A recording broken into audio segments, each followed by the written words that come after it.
একাকিত্ব এটি সবসময় কষ্টের হয় না। কিছু কিছু একাকিত্ব নিয়ামত।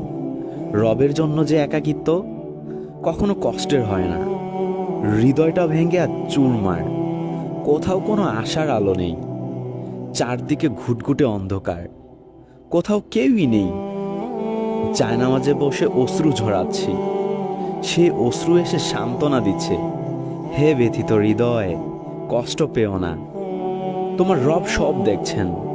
মনের ভিতরে জমিয়ে রাখা এক সমুদ্র পরিমাণ কষ্ট, যাকে কেউ কোনোদিন বুঝেনি, বোঝার চেষ্টাও করেনি। সেই কষ্টের কথা তোমার রব তো জানেন। তিনি তোমার সহায় হয়েছেন বলেই তো একাকিত্ব দিয়েছেন, যাতে তোমার কষ্টের কথাগুলো তোমার রবের কাছে বলে হালকা হতে পারো। তোমার দুশ্চিন্তার কথা রবকে বলে নিশ্চিত হতে পারো।